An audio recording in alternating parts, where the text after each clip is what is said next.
Assalamu alaikum урматтуу көрүүчүлөр, менин программасынын көрүүчүлөрү. Мен азыр ушу Ош шаарынын Жапалак деген айылына келдим.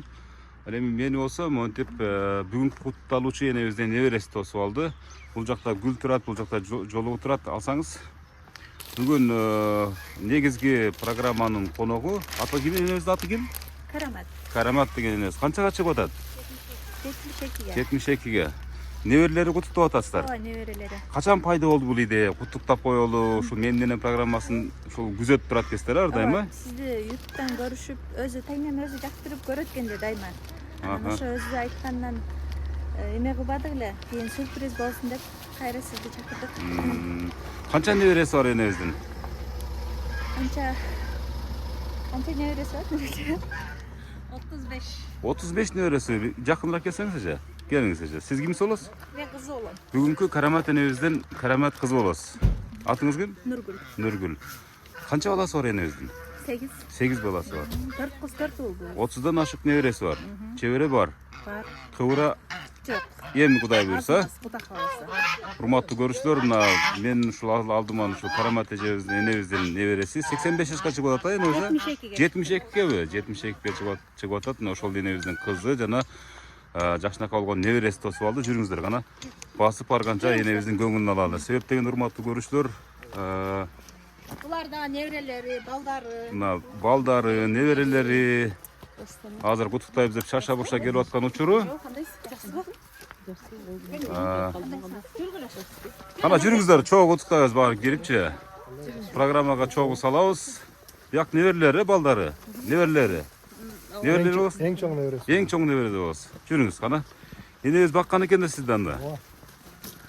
Урматтуу көрүүчүлөр, Жапалак айыл аймагы Ош шаарына караштуу бүгүнкү Карамат энебиздин 72ге чыгып калыптыр. Ушул энебиздин жакшынакай болгон иш чарасын.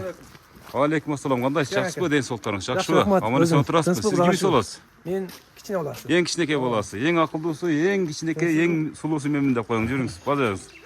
Чогуу куттуктайбыз, Урматтуу көрүүчүлөр, азыр саналуу секундтарда биз энебизди жок, колдон чайкайбыз. Азыр мен колум сууп калбасын, энебизди куттуктай калалы. Кана жүрө бериңиздер, кана. Бардыңыздар, чогуу кириңиздер, чогуу куттуктайбыз,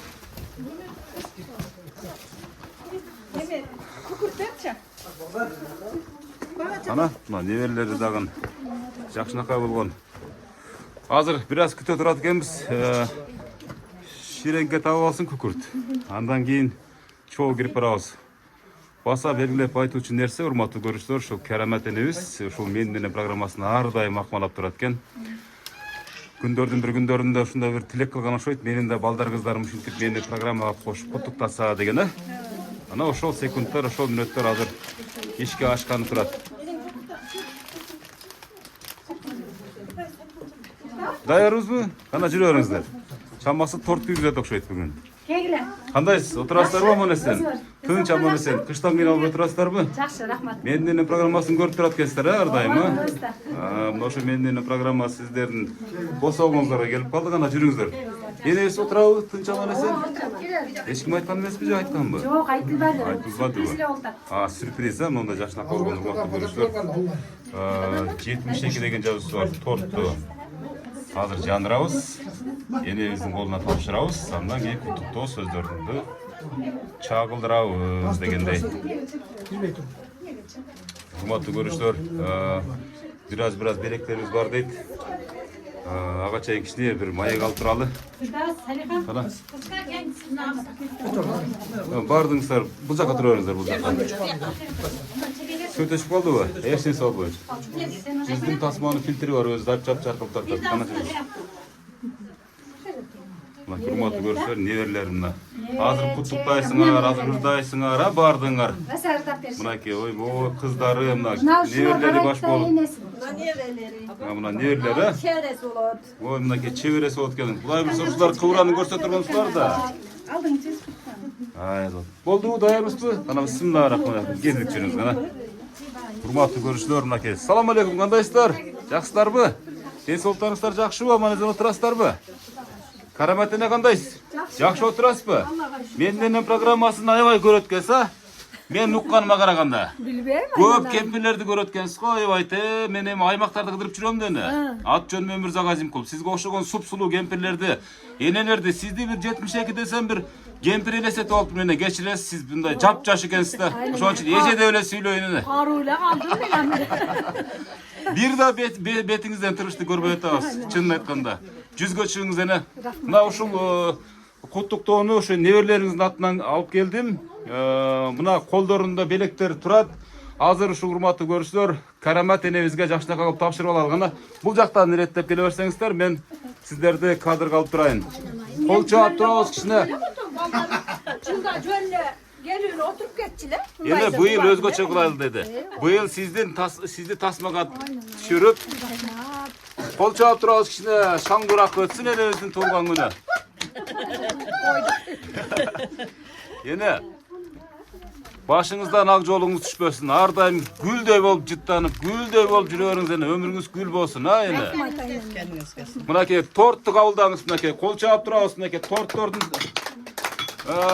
азыр ушул отту бир дем менен үйлө өчүрүп коюңар эне. Кана. Мынакей урматтуу кол чаап турабыз, мынакей туулган күнүңүз менен эне. Ылайым жүзгө чыгыңыз. Эне канча балаңыз бар, өзүңүздүн оозуңуз менен угайлычы эне? 8 балам бар. 8 балаңыз бар. Батыр энекеси эне. 4 уулум бар. 4 уул, 4 кыз. Кудайым берген экен мынакей 4төн шерик кылдырып урматтуу көрүүчүлөр. Тартылып аткан энебиз бүгүн өзгөчө мына ушул быйыл неберелери архив үчүн ушул биздин эң чоң белек ушу менин программасы болсун деп ушул атайын буйртма берген. Мен келдим эне ушинтип сиздин үйүңүзгө, ордоңузга, сиз түзгөн армияга келдим мына сизди куттуктаган эне. Кандай отурасыз? Жок эле мен кыздарым, балдарым чок эле жылдагыдай эле чай ичип ошентип отуруп кетишет дедим эле. Мына муну билбедим эле мен. Эне мына звезда болосуң бүгүн кечинде, бүтүн дүйнөгө звезда болосуң. Неберлериңиздер таза мурдулары барбайып мактанышат мынакей. Биз куттуктадык депчи. Майле, Аллага шүгүр. Кана эже сүйлөгөнчө бир жакшы каалоо тилек билдиргенче. Эже бир эки ооз сөз таштаганча анан эмне дейт, ушу энебиздин Кудай кааласа бүгүн туулган күнү болуп жатат. Ушул туулган күнү менен чын жүрөктөн куттуктайбыз. Дайым ушинтип биздин дасторкон үстүндө төрүндө жүрө берсин, аксакал болуп, төрүбүздүн көркү болуп жүрө берсин. Сиз кимиси болосуз? Апабыздын? Мен келини болом. Келини болосу. Экинчи келини болом. Экинчи келини. Кайнене эмес, апа. Апам. Ападан да жакын мына дос деп коюңуз. Бир четип подружка деп коюңуз. Кудай кааласа апамдай эле апам эле. Канча жыл болду келин болуп кызмат кылганыңызга бул энебизге? Келин болуп келгениме 30 жыл. 30 жыл болду. Энебизден эмнени үйрөндүңүз? Эмнени билбей келдиңиз эле? Эне мен Кудай кааласа ушул жерге келгенден баштап ушу энем эмнени билген болсо мага бар жогун үйрөткөн Кудай кааласа. Энем эмнени кылган болсо мен да ошонун баарын кылагам. Батасын алып атасыз, Кудай буюрса, сиз дагы мындай буюрса жакшы каарылыктын доорун сүрөсүз, энебиздин батасы менен көгөрөсүз деген ниетти билдирели. Кана кийинки куттуктоочу эжелерге сөз берели. Мынакей Курандын аяттары жазылган бир картина, жакшынакай Ясин сүрөсү экен. Жакыныраак келиңиз эже. Жакыныраак. Экөөңүздөр чогуңуздар, болобуз. Жеңемдин. Мен жеңемди ушул 7 жаш менен тааныйм. 7 жашыңыздан тааныйсыз. Келген биздин үйгө. Мына ошодон бери баягы энени көргөн жеңе дегендей биздин апабыз өтүп кетти, бирок апа ордуна апа, жеңе ордуна жеңе болуп, жеңебизден биз тарбиялап көргөнбүз. Бүгүнкү туулган күнү менен куттуктайбыз. Биз дагы мындай нерсени билбей эле капсынан келдик элек. Эми жеңем ажылыкка барып келген адам. Анан мен бир тууганыма тамашалап, жеңеме адеп ормол сала берип, арча майрам болуп кетти. Андан көрөп ушул дуалар жазылганды белек кылып жеңемди куттуктап келейин деп силердин майрамыңарга өзгөчө белек.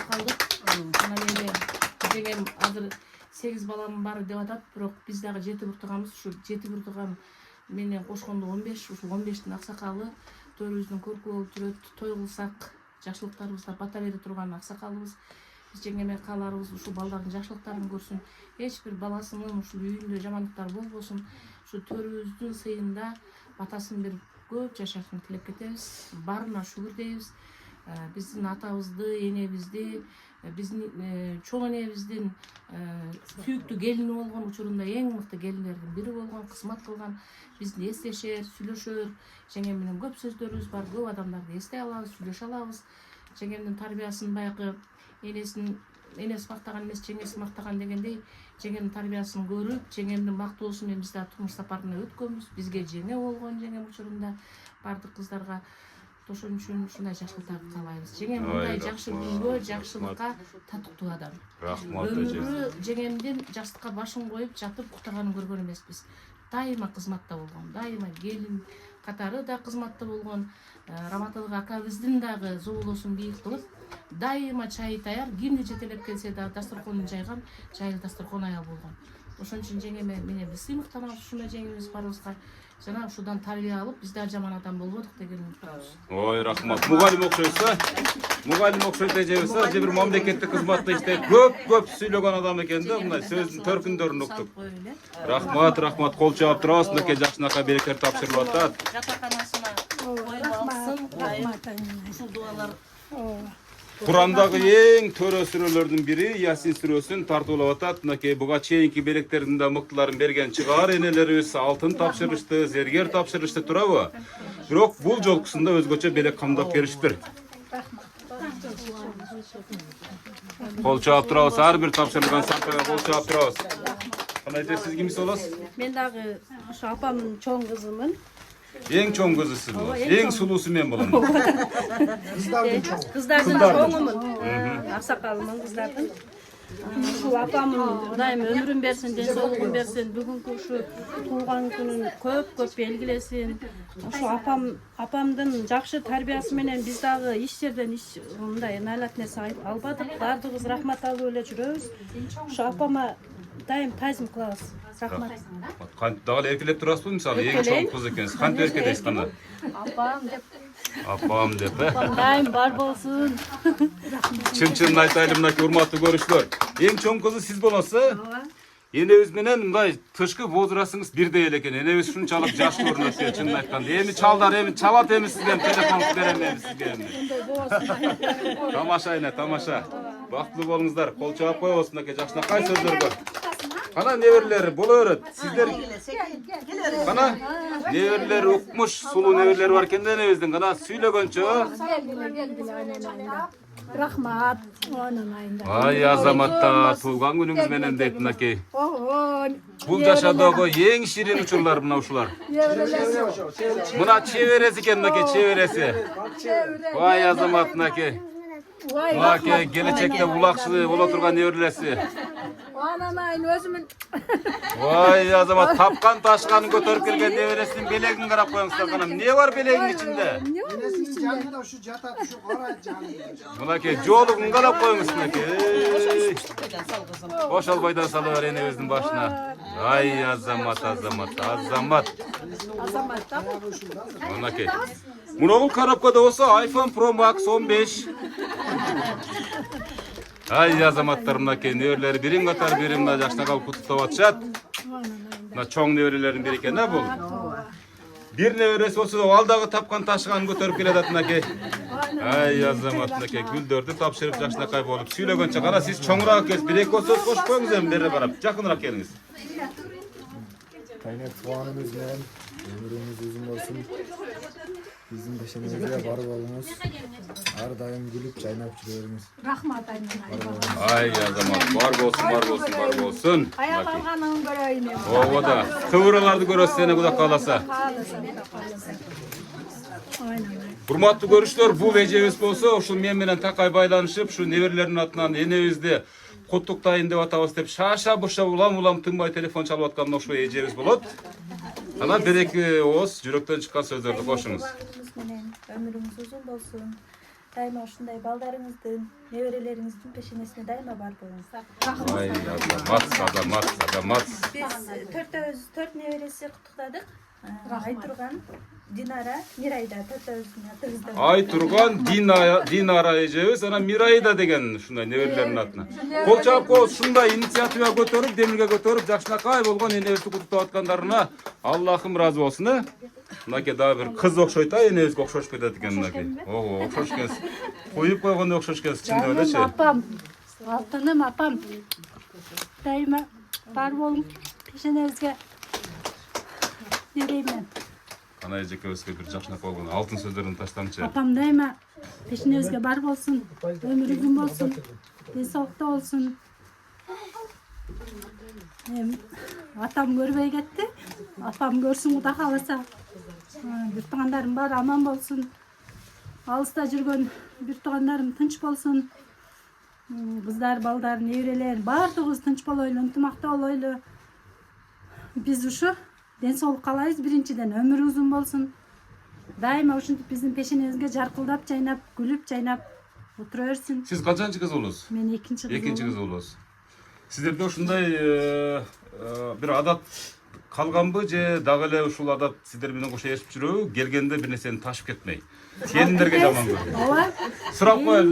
Дагы эле ташыйсыздарбы? Ооба, ташыйбыз. Апам бар, алабыз да. Пенсияны бу кызыма деп печенелер сактап коет. Пенсиясын го бербейт. Бербейт пенсияны. Албайбыз.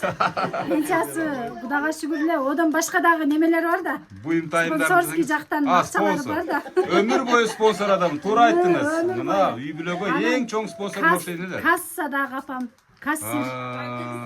Банк, ушу келиндерди эле бир туугандай Кудай кааласа 2 жеңем, 2 келин бар. Бир туугандай. Ича мындай сен, мен, сиз биз менен эле жүрөбүз. Кудайга шүгүр миң марта. Мына эжем айтты, чоң эжем. Дайыма ынтымакта эле баардыгыбыз 2 атанын балдары болсок дагы бир атанын балдарындай эле чогуу жүрөбүз. Ошо себеби энебиздин арбайы колдоп, энебиздин патасын алган апам ошон үчүн баардыгыбызга таркаган да. Ошон үчүн баардыгыбыз ынтымактабыз. Кудайга шүгүр миң марта. Акаларыма ажы акам бар, эң чоң ажы жеңебиз бар алыста. Кудай кааласа олорго дагы рахмат. Олор дагы куттуктоосун жөнөттү. Кыздары, неберелери баардыгы. Экинчи акам дагы ажы, Хажы ака.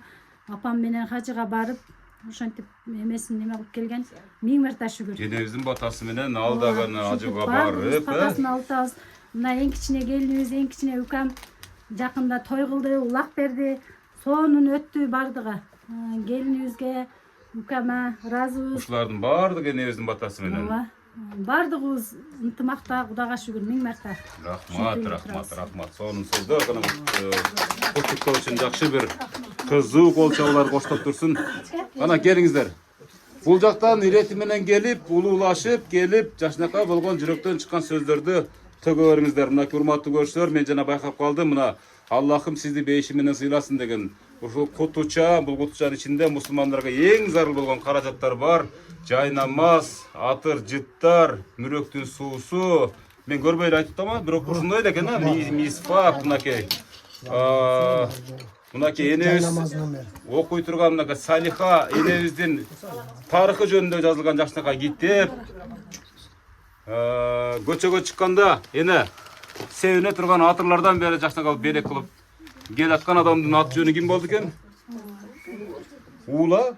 Уулу ата? Эң чоң уулу экен мынакей. Экинчи уулуңуз а? Мынакей жай намаз, жүз арчу, мына жакшынакай болгон белектерин камдап келиптир. Кол чаап коебуз, мындай белек өтө, мындай эсте кала турган белек.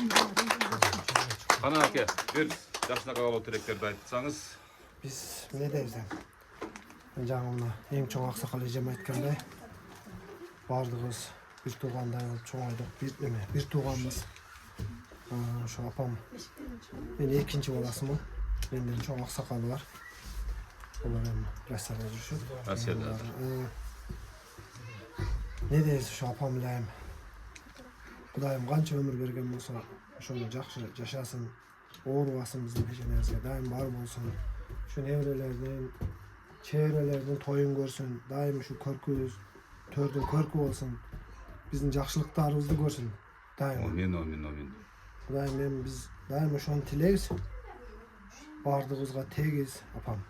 Баардыгыбыз ушинтип чоңойткон, баарыбыз бир жатып бир төшөктө чоңойгонбуз. Апама биз баарыбыз миң марта ыраазыбыз. Бизди ушундай даражага жеткизген, ушунчалык чоңойткон. Дайым тынч болсун, ден соолугу жакшы болсун бизге. Оорубасын. дайым биздин жакшылыктарыбызды көрсөтөт. Рахмат айтканыңыз келсин. Бул жооп турасында Жакшынакай. Болгон жайнамазды жөнүндө кичине айтып коеюн. Ушу жайнамазды алдына жаярда бир гана зат болот экен. Өзүнөн башка бардык дүйнөдөгү адамдарга жакшылык каалаган, балдарына да жакшылык калган, бирок өзүнүн гана унутуп койгон бир гана зат болот экен. Бул албетте эне. Ошол энелерибиздин бири бул Карамат энебиз, туурабы эне? Мына ушул намаздарыңызда Жакшынакай болгон неберелерге, чеберлерге, балдарыңызга өз кан жаныңыздан жаралган бардыгына бата тилеп туруңуз. Өтө сонун белек мынакей. Жазуусу болсо эмне деп турат? Намазыңыз кабыл болсун бейишим апакем дейт эне. Ушул жай намазга жүзүңүз тийип турсун ар дайым. Бул биздин үй бүлөнүн атынан да. Сиздердин үй бүлөңүздөрдүн атынан. Апам неберелери дагы ошо сапарда, Россияда жүрүшөт. Бардыгы ошо неберелер инициатива кылып, ошо бардыгы өз эме ар биринин мага мына болсун, мага меники мына деш бардыгы. Ар биринин өзүнүн эмеси бар. Ар бирине Кудай бурса батасы тиет дебсиз. Сол жазда. Туура айтасыздар. Рахмат, кол чапыңыздар. Дагы бир күтүрө. Кол чабабыз. Кана келиңиздер, кана. Жолуктарын даярдап бир эжебиз келатат. Бул эжебиз дагы кыз болот окшойт да? Кыз болом апам. Канчанчы кыз болосуз эже? 3-чү кыз болот экен мынакей. Жакшынакай болгон. Бул жытты эч бир жактан таба албайсыз. Бул эненин жыты. Канча күн жыттабай калсаңыз сагынып каласыз апабызды? Эми не деп айтам эми? Бир туугандарым менен ушинтип акты сторкондо отурганыбызга миң мерте шүгүрлөр болсун. Апа, туулган күнүңүз кут болсун. Ой, рахмат. Энебиздин, эжебиздин жүрөгүнөн чыккан бир кубанычтуу көз жаш десек эле, себеп дегенде энебизге канча жолу сөз айтсак дагы бул сөз жетпейт да, ошон үчүн жүрөк менен билдирген сөз бул жетет деп ойлойм да. Көз жаш менен, кубанычтын көз жашы, туурабы эже? Ömür uzun olsun, bizim peşinizde var olsun. Ay, öpüp tapakkan kız uşu okşayt ha, по-моему, менимче. Еркелетип. Atam kalgan ömürün apama versin. Рахмат айтканыңыз келсин. Аял зат ушунчалык көп атыр алабыз, көп атыр себебиз турабы? Бирок мына ушул энебиздин жытындай атыр кезиктирдиңиздерби? Кезиктирбейсиздер дагы. Себеп дегенде мындай жыт бир гана энелерде болот. Кана эже, сиз кимсиңиз? Туулган күнүңүз менен мен 3-чү келиним болом. 3-чү келин болот экен мынакей. Ошону эне ону жолук калса кала берсин, ону пулду чөндөккө салың. Рахмат. Кана береке болсо сөз таштап коюңуз, кана эже. Жакшы, апама рахмат. Ошол апа туулган күнүңүз менен бүгүнкү көп жашаң. Уда калса апама ыраазыбыз. Не дейм апам, туулган күнү өмүрүңүз узун болсун, ден соолугуңуз шын болсун. Ушинтип төрүбүздүн көркү болуп, дуаңызды берип апа жүрө бериңиз дайыма. Ой, рахмат, мынакей. Бул эжебиз дагы жаш менен кошо Жакшынакай куттуктоолорун билдирип жаткан чагы дагы бирөө келатат. Көз жашын тыя албай, бул ким болду экен? Эң кичинекей кызы сиз болосузбу? Эрке кыз экен да. Ойбу, энебиз каткан тапканын баарын ушул жака берет экен да. Ушул жака. Ушул жактан артсан аласыздар, болбосо жок. Болбосо жок. Кана эже? Апам өмүрүн узак кылсын Кудайым. Ушунчалык биз туугандар менен ушундай актыс турганыбызда апамдын алдында отурганыбызга миң мерте шүгүр. Не дейин, атам көрбөй кетти, атам көп бизде эми бой жетип, биздин балдар эми бой жеткенде атам кетти. Биздин көп жакшылыктарыбызды, балдарыбыздын тойлорун көрсүн апам. Ушундай ата эненин баласы болуп, кызы болуп жаралганыма миң мерте шүгүр. Каерде жүрбөйлү, паланчанын баласы паланчанын кызы экен деген сөз уктук, эч качан жаман сөз укпадык. Аллахыма миң мерте шүгүр апа. Рахмат. Айлана гүлгө оронуп шаңга толсун, талайлуу бактыңызга бакыт консун. Жыл сайын кайталанып келип турган бүгүнкү туулган күнүңүз куттуу болсун. Сонун декламация менен куттуктап берди. Ден соолук каалайм. Ушундай акаларым, эжелерим, жеңелерим барлыгына миң мерте шүгүр. Баарыңыздар менен сыймыктанам. Кана сиз апаңызды кантип мактайсыз? Эң кичинекей кыз экенсиз да, кантип мактанасыз апаңыз менен? Апам менен. Мисалы үчүн менин апам. Менин апам, алтын апам. Дагы? Апамга баа жеткис сөздөр жетпейт. Канчалык сөз айтсам, апам Акаларым, жеңелерим айткандай, эжелерим айткандай, менин банкым десем болот. Мынакей сөздүн ачыгын айтып койду мынакей. Бул банк бирөө гана жалгыз болот. Мисалы банктар көп да, Капитал банк, Байтушун банк, мисалы РСК банк дейт. Бирок мындай банк жок. Аларда акча түгөнүп калышы мүмкүн, бирок биякта түгөнбөйт. Эм банкта айлансам кайра түшүп калат. Оода эм банк Өзүм ат коюп алган мээрим банкы деп дейм. ошону айтам. Азыр эм банк кармап калып атпайбы? Бул энелер кайра берет кошупчу наоборот. Рахмат, кол чабып коет мынакей жакшынакай сөздөр. Энебиз колдонобой. Жакын кошунасы отурат. Жок, айбек келе берсин. Кошунун астында жанатан бери быргылдап шырылдап ыйлап отурат, жөн отурган жок.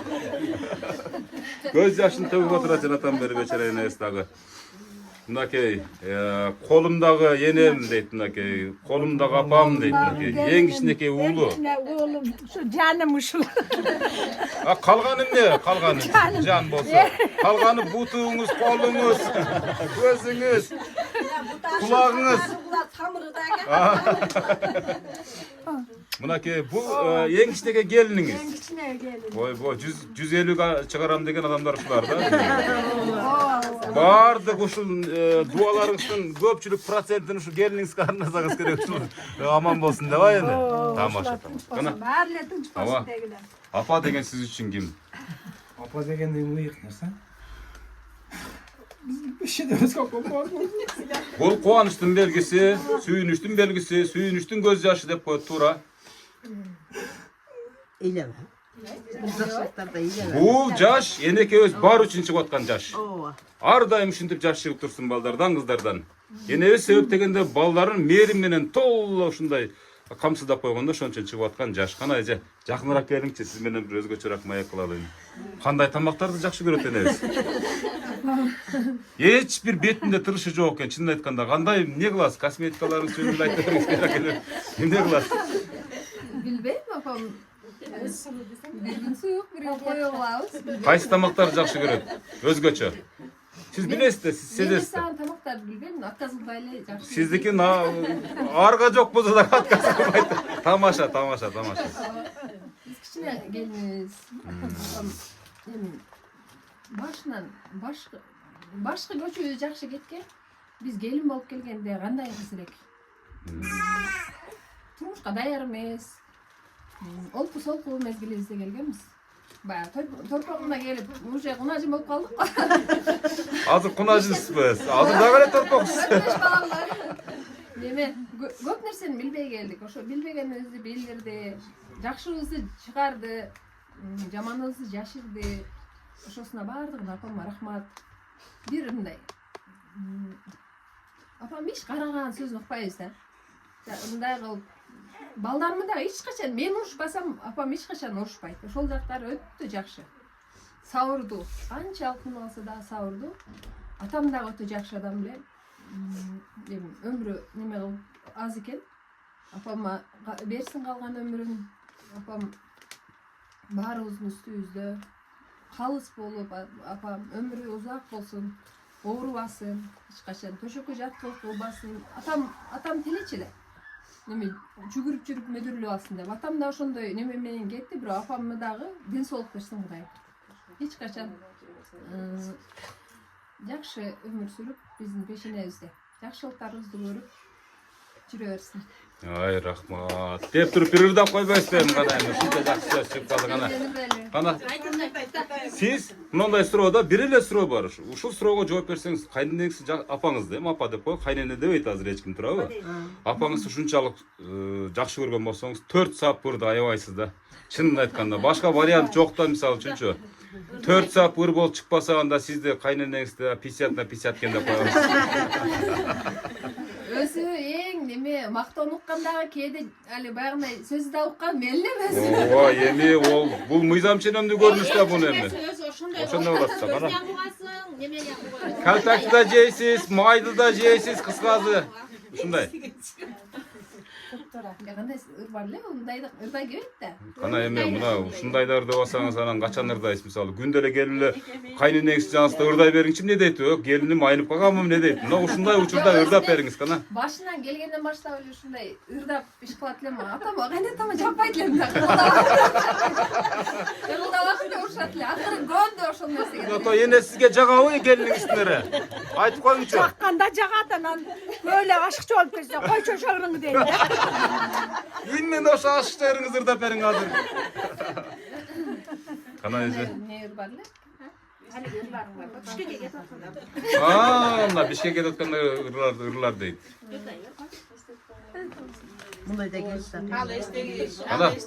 Кана баштап атат мынакей. Даярданып атат эжебиз. Ал эстегичекти кошунасы сүйлөп турбуз дейт. Коюп алсаңыз табылып атат. Макул, азыр мына кошунабызды сүйлөп туруңуз дейт. Эжебизге да сөз берели. Эжебиз дагы жанатан бери энебиздин жанында отуруп өзүңүзчө болуп кетип көзүңүздөн жаш ыргып атат. Мен сезип турам эже. Ооба. Мына ушул адам, ушул ыйык адам жөнүндө бир жүрөктөн чыккан сөздөрүңүздү Мына айта кетсеңиз. кошунам. Мен баламалымда көргөн кошунам. Ушул эжебизди биз дайыма өзүбүзгө көмүл тутуп, мен ушул эжедей болом деп өзүбүз алдыбызга максат коюп дайыма сыймыктанчу элек. Дайыма ушул жакшылыктарда ар кандай тойлор, башкалар болсо, ушул эжебиз кашыбызда турат. Билбегенибизди билгизип, акыл насааттарын айтып, коңшу деген баягы азыр неме болуп калган, кассабыз бар. Ушул эжебиз болбосо, кассабыз дагы сумсак болот бизгечи. Дайыма бар болсун, тынч болсун. Ушул бала чакалары өз байтен бери жакшы сөздөр айтылды. Ушул айтылган каалоо тилектин бардыгы кабыл болгон болсун. Чындыгында үлгүлүү үй бүлө, дайыма балдары дагы тарбиясы күчтүү балдар. Өз айткандай кошуна киши дагы жакшы, өтө сонун кишилер. Алиги атам өлсө өлсүн, атамды көргөн өлбөсүн деген сөз бар. Менин аталарым менен, апам менен бирге жүрүшкөн адамдар. Дайыма биз булар менен сыймыктанабыз. Дайыма ушул жакшылыктарда бирге болобуз. Кудайым ушул өмүрүн берсин. Дайыма ушул жакшылыктардын гана үстүндө бала чакасынын кашында дайыма бар болсун. Ойноп күлчүрөбүз. Рахмат мынакей сонун жапалак айылынын ушул айылдын аты ким эле? Мээркан айылындагылар аябай сөзгө чечең экен гана. Алар да мына ырдага даяр болуп калды окшойт. Мынакей энекем деген ырды гана чоң ырдайбыз дейт, баардыгыңыздар хором ырдайсыздар.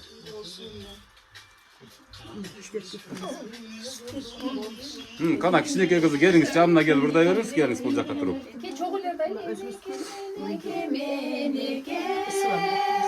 Dünöde tabılgız berekem, sen dağlı deniz sap bol oyuna, yorulmay yürü senesen. Sen dağlı deniz sap bol oyuna, yorulmay yürü senesen. Bolsun da atası balanın, ölsün öyle balamın.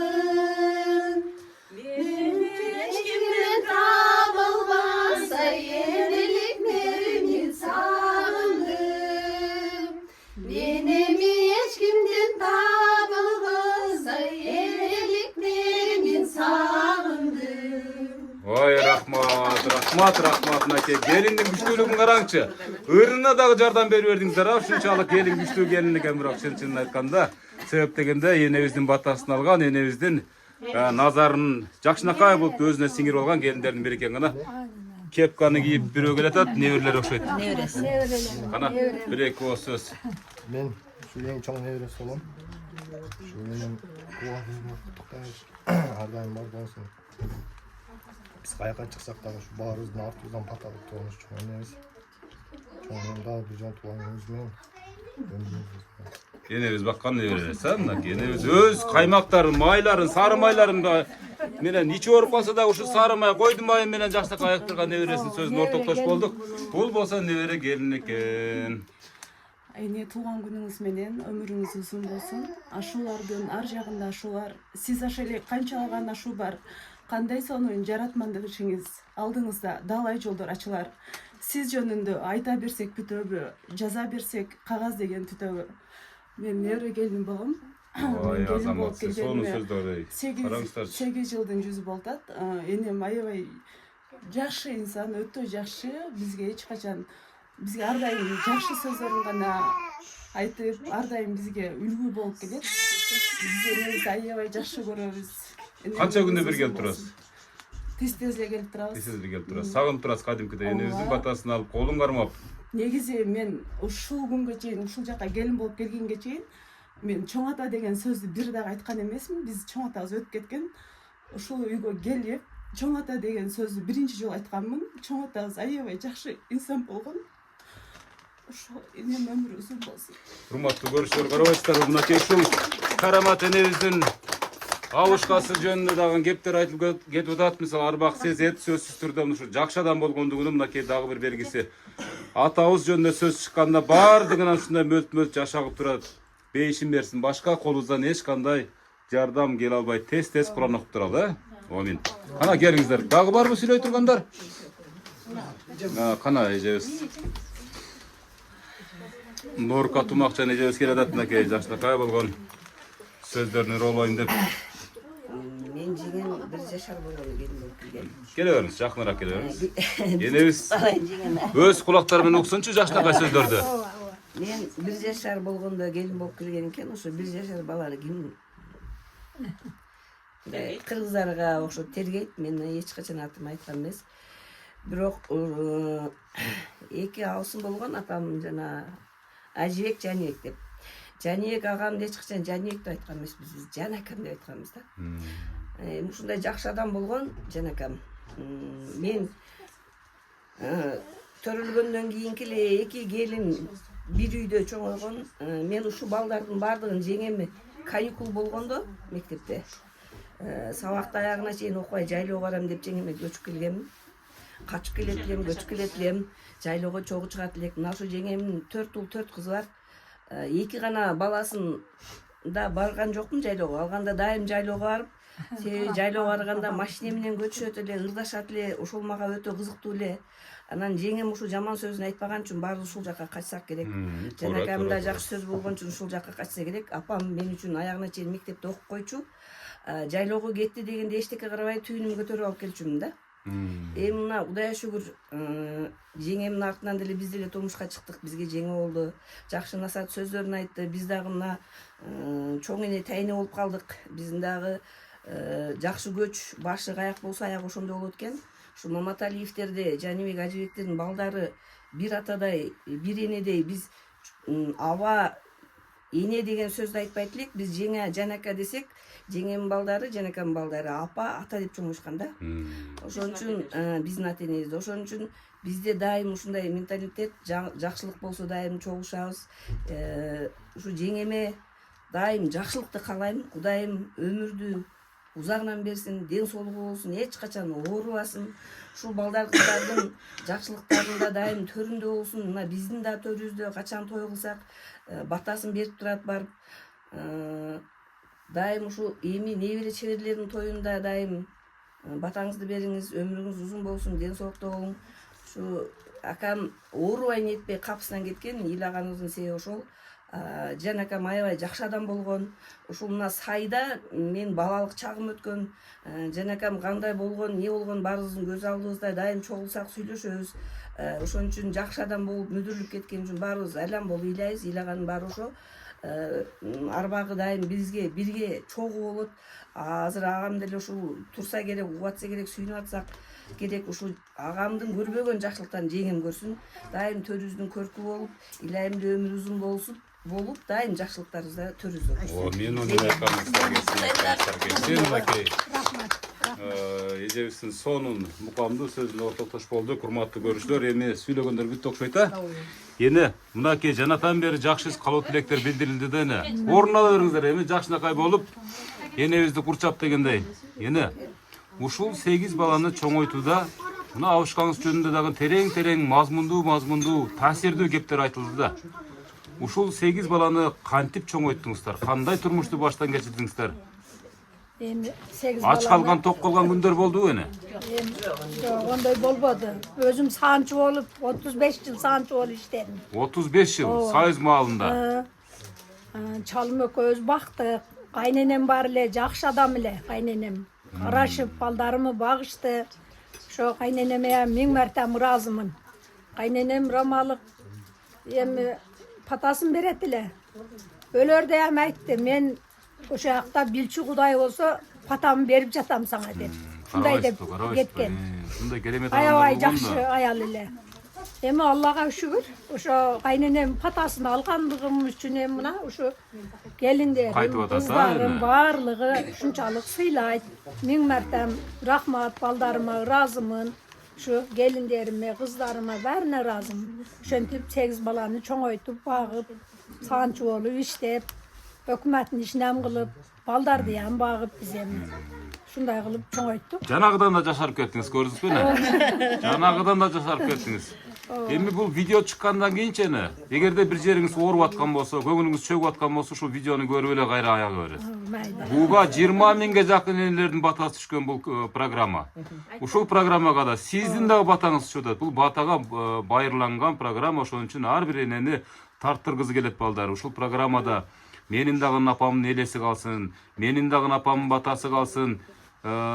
Ушуну эстеп жүрөлү. Алыс жакындагылар көбүнчө мисалы Россиядагылар ушул программаны көрүп, кудум ушу жаныңызга келип колуңузду кармап, жытыңызды жыттаган менен барабар деп ниет тилек кылышып атат да азыркы күндөчү. Ушул неберелериңиздин дагы уюштуруп аткан негизги максаты мына ушул эне. Ол Россияда чоң балам бар, неберелерим бар, олар билбей эле калышты. Азыр эми мен бүгүн кечинде чыгарып коем программаны, анын ссылкасын жөнөтүп коюңуз. Энебиздин смартфону барбы, жокпу?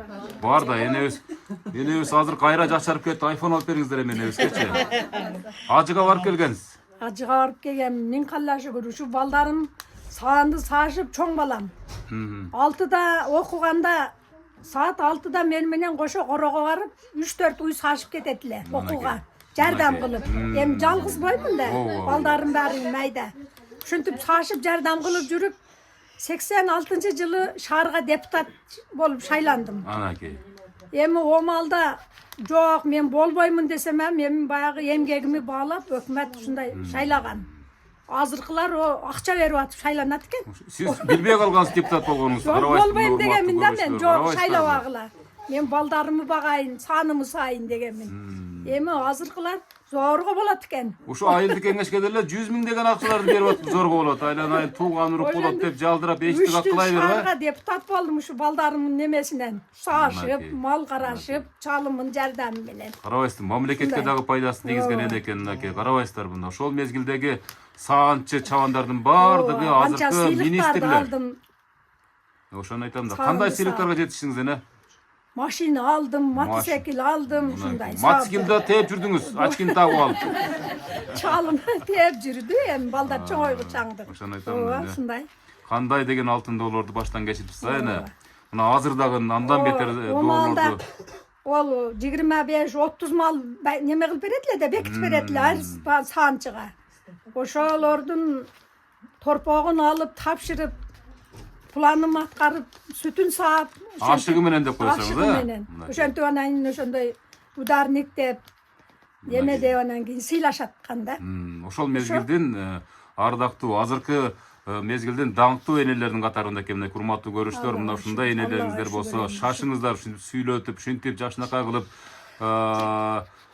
ушул тууган уруктун айланасында, неберелердин айланасында ушинтип божурашып ушул программа тартылганды ар бир эне мына ушул мага чейин ушундай маалыматтарды угуп калдым, ушундай программаларга же ушул видеолорго чыксам деген дагы энебиздин үмүтү бар экен эле. Мына азыр ушул секундада ишке ашып отурат. Ушул куттуктагандарга Аллахым ыраазы болсун, Бир нерсени айтып бериңиз эже. Сиз кайра атып атпайсызбы? Жүзүңүздө бир да тырыш жок, жапжаш экенсиз депчи. Адамдын жүзү бул ички дүйнөсүнүн жүзү да. Бардык адамдарга жакшылыктарды кааласа, өмүрүндө бир дагы бир кара ою жок адамдын дайым ушундай жапжаш. Эң туура айтасыз. Каны таза да бул адамдардын. Анан дагы бир нерсе, жеңемдин ушул турмушун мына экөөбүз айтып атабыз кайнсиңди катары. Жеңем азалы эшик аттап, күйөөсү менен урушуп, эшик аттап баскан адам эмес. Баягы эр кылганда, жер кылганда аял дейт. Туура айтасыз. Аял күйөөсүн падыша кылып, падышанын аялы болуп жашаш аял кишинин колунда. А жеңем кәдімгі аябай эл мактаган ушул жердеги өтө абирлүү даңктуу адам болду. А вот ошол нерсеге жеткизген жеңем да. Туура айтасыз, туура Себеби айтасыз. качан болсо дасторкону жайылган. Сиз айтып атасыз, кыйналдыңызбы деп. Жок, булардын үйүндө тегеле жок деген нерсенин өзү жок болчу. Дайыма дасторконунда наны чоң нан, андай нанды азыр 200-300 патыр кылып жеп атат. Кадимки наны патыр болчу. Анан дагы бир нерсе, мен дайыма айтам, ошо энебиз Толгон деген байбиче болгон, ушул апамдын, мен апа дечүмүн. Апамдын өмүрүнө өмүр кошкон адам жеңем да. Апам орукчан болчу. Апам оруп калса, жеңемдин эч бир газ өчпөйт эле. Али туруп шорбо кылып аткан, али туруп ширин кылып аткан, али туруп ушундан кичине ичесизби деп ушинтип мынтип кашык менен үйлөп астына келип турганын көз алдыбызда да. Анан ошондой мээнет кылып алып келген үчүн ошодон бир кашыктан уртап атып, баягы карны абан кылган курсак болгондой, ушу менен апам кубат алар эле. Жакшы болуп кетер эле. Мен жеңеме мындан кийин деле жөнчүлүктө деле айтам. Апамдын 10 жылдык өмүрүн сиз улантып бергенсиз депчи. Карны ошондой бакып, ошол энесин, кайненени ошондой баккан үчүн апам мындай ыраазы болуп жашады. Анан менин апам экөө эки бир туугандын аялдары алсындар. Бирок мындай ынтымак алышымдарды бардыгы эле ошондой алышым болот деп биз. Ошондой ынтымак болот депчи. Булар эжесиңдерден да жакын болчу. Биринин нерсесин бири жагар эле. Жегем эгерде бизкине келсе, менин кайнагасынын астында отуруп чай ичкен адам эмес да. Эшиктен кирсе эле биздин шупырмык кармап эле үйүбүздүн шашылган жерин жыйып келер эле. Азыркылар кайнатасы менен бийлеп TikTokко чыгып атат. Ооба да. Анан ушул кайнаганы бул менин атамдардын дагы жашында өтүп кеткен экен атасы. Акам, жанакам менин атамды атасындай сыйлачу. Вот ошондуктан мына балдар 8 баласы тең ата, апа деп чоңошту. Анан булар бөлүнөбүз дешкен эмес да, ыйлап бөлүнүшкөн. Ошо балдар чоңоюп калганда, бөлүнүш керек болгондо биз ошол өзүнүн айла татарга бөлүнүп кеткенбиз. Ошондо эки абысын ыйлап, мен кантип тирикелик кылам деп апам ыйлап, ошондой болуп бөлүнгөн ынтымак адамдар. Азыркылар наоборот десеңиз. Атамдын ошол Ажыбек менин атабыз, ошол атама бир өдө карап, жанакам да сүйлөгөн эмес, жеңем өмүрүндө астында отуруп чай ичкен эмес. Көрдүңүзбү, мына ушундай бир сый-урматта болушкан, анан кантип анан ынтымак болбойбуз. Ушундай болуп атсачы. Ошол атам өткөндө жанакамдын чыңырып ыйлаганы азыркы чейин кулагыбызда. Биз ошо жети бир тууган жыл өтүп, жыл айланып, атам өттү деп сорондук, жанакам жылынан кийин да ыйлап жүрдү. Көрдүңүзбү? Ошо бир тууганначы. Ошодан кийин эле тез кетип калды деп нетебиз да. Ушул кишини күтпөдүк элек кетишин. Ошон үчүн аябай бардыгыбыздын көз жашыбыз ушудан чыгып атат. Бардыгыбыз аксакал болуп жүрө турган адам эле. Мындай ынтымакты мына эл журтуна кошуналары да айтат. Ажыбек менен Жаныбектей бир тууган жок дешер эле. Кезиктер элекпиз деп да. Эми ошонун бардыгынын түйүнө жеңемде келип атпайбы? Ошол ынтымакты кармаган ошол эжелерибиз да, Мындай энелерибиз. церемонияны билбестен келгенибиздин себеби да ошол. Бул кишиге биз зыярат кылып, патасын алып кете турган жерибиз. Биздин азыр ордобуз жеңем болуп турат. Ошон үчүн жеңеме өмүр тилейбиз. Сонун сөздөр, Мынакей бир чоң жанагы мурда бир программалар болчу эле, бир КТРде, ЛТРде бир баягы улут уңгусу деген бир улутман деген бир жакшынакай программалар болчу. Баягы каада салтты, тарыхты түз чабалырган, ошого окшоп мындай мемире уктук бул тарыхты. Бул тарыхтын да бир чети болсо керек. Мисалы, эжебиз менен сүйлөшүп отурсак, энебиздин жана атабыздын, анын агаларынын мондай жакшынакай турмушун күндөп деле айтып бергенге даяр эжебиз экен. Рахмат, бар болуңуз эже. Бар болуңуз. Ушундай баталар менен, ошондой доорду көргөн адамдар эч качан карыбайт. Эне, мынакей көрдүңүз да, ушунчалык бүгүн эми айтпаганда качан айтат. Өзү негизи күндө эле айтат мындай сөздөрдүчү. Бирок биз тасмага алып, мына ушул кийинки муунга сабак болсун деп тартып атканыбыздын дагы себеби мына ушул эне. Кийинки муун ушул сиздердин ар бир сөздөрүңүздөргө жана жакындарынын, балдарынын, неберелеринин кылган мамилесине карап түздөлсүн, оңолсун, заманбап жашоо деп эле бир жолу эле жана мен жогоруда айткандай кайнатасы менен кайненеси менен TikTokто чыгып бийлегендердин саны көбөйдү азыр. Эч кандай мурдагыдай азыркы эжебиз айткандай тартип жок азыр. Бирок ошого карабай сиздер бата бере берсеңиздер, кийинки муун сиздердин батаңыздар менен ошентип калыпка келеби деген бир чоң бир тилек максатты жасап атам. Өзүм жалгыз мына Кыргызстан боюнча ушинтип тартып жүрөмүн аймактарга чыгыпчы. Мына ошол энелердин катарын Карамат энебиз дагы толуктоп отурат, урматтуу көрүүчүлөр. Урматтуу көрүүчүлөр, мынакей Баткен жергесинен дагы бир небереси келип аткандыгына байланыштуу ушул программага кошуп коюуну туура көрдүк. Жерди коргоп жүрөт да. Эли жерди коргоп жүргөн чегерачы небереси экен мынакей. Колуна тортун көтөрүп, жакшынакай болуп келип аткан чагы. Келиңиz. Энебиз айтып калдык, окуюшу чегерачы небереми кошо кал депчи интервьюгачы. Ай, Азамат, ушактан келтирди атайын энебизди куттуктаганы. Монда болгон жакшынакай тортун көтөрүп келиптир мынакей. Рахмат. Кана энебиз болгон бир эки калуу тилеңиз бир. Жүрөктөн чыккан. Чегара тынчпы, чегара? Чегара тынч. Чегара тынч болсо болду. Калганы энелерибиздин батасы менен тынч болот. Кудай кааласа тынч болот. Эмне калабыз? Чын денсаулык, узун өмүр үчүн. Балдардын жакшылыктарын көрүп эле жүрө берсин, эки дүйнө бактылуу болсун. Ошо. Албетте өмүрү узун болсун, Өмүр узун. Кана бир жыттап коюңузчу, кана энебизди бир жакшынакай кылып туруп көп жактап. Тынч болsun. Ай, азаматсыз мынакей. Тегиле тынч болsun айланайым. Ооба. Эне батаны берип турсаңыздар эле, ошо ошогон аскер жигиттери, мына биздин чепти коргон жигиттер аман эсен болот. Тынч болот, чегерабыз тынч болсун. Пата бергенден башка эмнеге жарайбыз? Пата беребиз да. Эне ошо патада да кептин баары, патада болуп атат. Эне ушу патаны аябаңыздар. Өрүшүң жайгы рызкың улук болсун, ишиңе ийгилик балам, ушу Кудайым тынчылык болсун. Кудайым пешенең алсын, жакшы имандуу жерлерден үйлөнсүн, жакшы келиндерди алсын. Бойдок бул неберең сәл. Үйлөн элек али. Ондо мына ушул дубаңыз менен үйлөнөт, Кудай кааласа эми. Урматтуу көрүүчүлөр, алыскы Россия жергесинде жүргөн энебиздин эң чоң уулу менен сүйлөштүрүп коелу. Үнүн бир аз чоң айтып коюңуздар. Атайын Россиядан ушундай. Булар билбей эле калды. Ооба, өзү негизи программанын көп кардарлары ошо Россияда жүргөндөр. Жакшы балам, өзүңөр тынчсыңарбы? Ооба. Ооба, ушундай болуп кетти го. Айдар, ашан видеого түшүп атасың, куттуктоо. Өмүр узун болсун, дагы өмүрлөрүм узун болсун. Өзү неме жок кой мындай. Кудай кааласа, бүгүн пешенеңизге тынч болуң, Алла таалам өмүрүңүздү узун, Алла таалам канча жашты берсе ошончо жашаң, Кудай кааласа. Главный биздин пешенеңизге тынч болуп, ушул жакшы күндөрүбүздө пешенеңизде жакырып жана отурганыңызды каалайм. Боптур балам, силер ham тынч болгула. Баарыңар тынч болгула. Элмира, неберелерим баары. О, биз ham эле билбей калдык балам. Ушундай кылып жүрүптүр го. Боптур. Жакшы турмуштар. Өмүрлөрү узун болсун, ушу эки кайсиңдим мен. Кайсиңдим эсиле кыз. Бала чакасы менен тынч болсун. Небере чеберелерди көрсүн, ушулордун тойлорун көрсүн. Кудайым ушу дайым алганы менен кошо кары ушу балдарынын өмүрлөрүн узун кылсын. Мен айтканыңыздар келсин, урматтуу достор. Эки кайың сиңдиме өзүнчө бата берейин деп ниет кылган экен энебиз. Рахмат.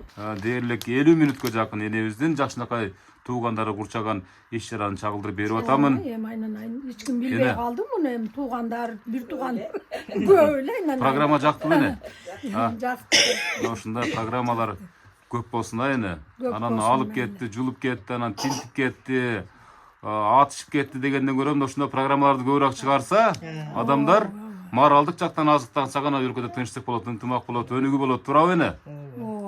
Азыр эми жаамы журтка ушул биринчи батаңыз, анын ичинде ушул балдар кыздарыңызга батаңыз, неберелериңизге мына ушул туулган күнүнүн урматына уюштурган ушундай менин эне программасын.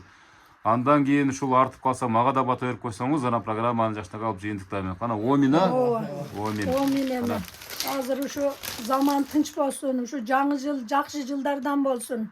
Кудайым ушу жаштар ham иманга келсин. Баарлыгы тынч болсун, иштерине ийгилик. Жаңы жыл жакшы жыл болсун, токчулуктун заманыбыз тынч болсун. Ошо жаштарга ошону каалайм мен, баары тынч болсун. Анан өзүмдүн балдарыма Кудайым өмүрлөрү узун, өрүшү жайгы рызкылары улук болсун. Ушу дайым тынчылык болсун. Жаман көздөн, жаман сөздөн сактасын. Аллахым ушу келин кыздарыма, баарлыгына, неберелериме Кудайым ушу тынч болушун, ошону каалайм мен. Анан эми мына уюштуруп келген неберелериме ham өмүрлөрү узун болуп, үй бүлөсүндө бала чакасы менен ушу баарлыгы тең арып тең карысын, кошкондору менен кошо карысын. Анан ушу Россиядагы балдарым укпайлы калды эми баары. Ошолорго эми өмүрлөрү узун болсун. Көрүп койгула деп Кудайым, коем. ооба эми көрүшүп айтат да эми. Туура айтасыз. Ооба тынч болсун Кудайым, эң чоң балам, келиним, ошо жакта неберелерим бар баарлыгы. Тынч болсун баарлыгы. Кудайым иштерине ийгилик, тапкандарынын баракасын берсин эми. Ушу эл катары тынч боло берсин. Ошону каалайм эми, ошого патагылы, ушу патам берип отурам эми Аллага шүгүр деп. Ушу Мына бала.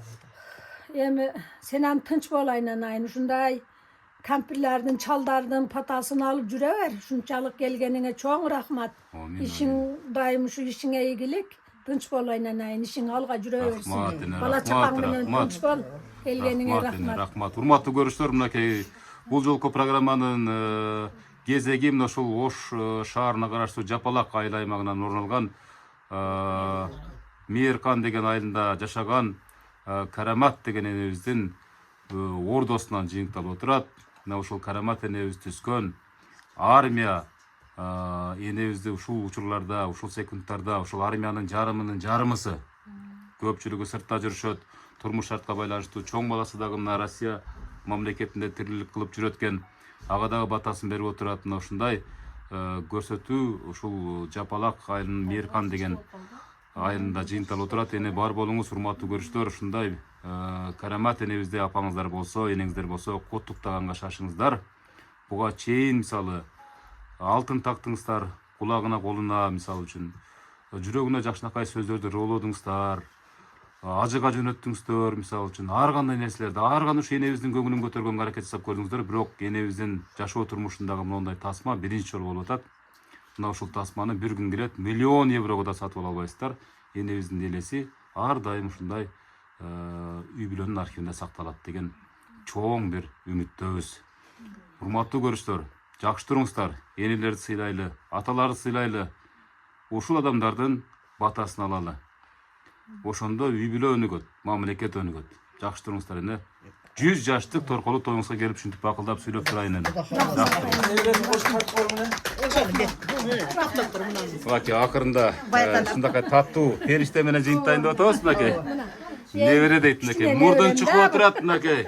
Эртең чоңойгондо көрүп алып, каадаланат, бир күн келип сүйүнөт ушинтип. Мени да ушинтип тарттырган экен деп Ушул неберелердин жытын жыттап эне. Кудай буйруса, жакшы ниет тилек кылалы, жүзгө жөнүнө чыгас эне. Кудай кааласа. Мына ушулар сизге кыбыра кийбере көрсөтө турган адамдар. Чай ичебиз деп колуман жетелеп турат да. Анакей, ошолор дух берет эже. Ушу сиздерге ушул өмүр берет, денсаулык берет эне. Мин Аллага шүгүр баба. Жакшы туруңуз эне.